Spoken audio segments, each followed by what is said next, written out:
all the Buffalo Bills talk going on, we decided to hit the streets and find out what you think of the latest Buffalo Bills news. What does it mean for local businesses if the Bills do well?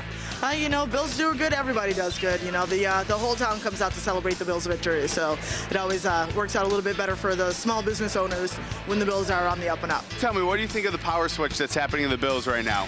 Very good. I think it's time that we got somebody that's hands-on, that's local here, because Ralph, 94 in there, and he obviously isn't too involved anymore.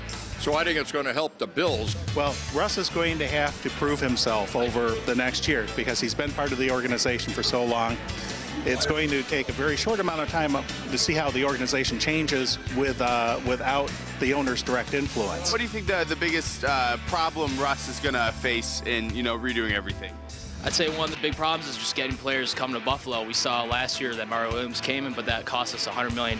So, again, getting players to come here is not going to be a cheap option for the Bills. I think that if it's going to bring more money to the area, then so be it. What do you think about the power switch that's happening in the Bills right now?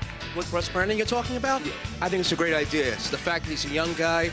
It's great for Buffalo. I think it's great for the team. I'm excited about the fact that he seems like the kind of leader the Bills need. So we want to bring in now News 4's Lauren Brill, sports reporter and anchor here on the weekends and for us during the week, to break down all of these possibilities. So what is the deal? I mean, there are so many possibilities, especially with last night happening. There were meetings with ex-Cardinals coach Ken Wisenhunt last night and current Arizona defensive coordinator Ray Horton. Tell us what's going on. Well, those two actually worked for the Steelers in the past, and they worked with Doug Whaley, the assistant GM. So there are options. But I think the really exciting person that they're looking at is Chip Kelly from Oregon. Chip Kelly went 45-7 in the last 4 years, and what's so interesting about him is he's really an innovator offensively, and that's what the Bills need. The Bills have talked about analytics, football analytics, people taking the numbers and almost having like an economist type of view when you're looking at football, and Chip Kelly is really kind of that guy that kind of fits into that mentality. And I think the biggest thing with him is that he will redo the offense entirely, and that's what they need. They need a quarterback, and then they have tools like C.J. Spiller and Stevie Johnson that Chip Kelly can use to fit into his offense. Okay, so here are my two questions based on what you just said. Number one, are we getting rid of Ryan Fitzpatrick? What do you think?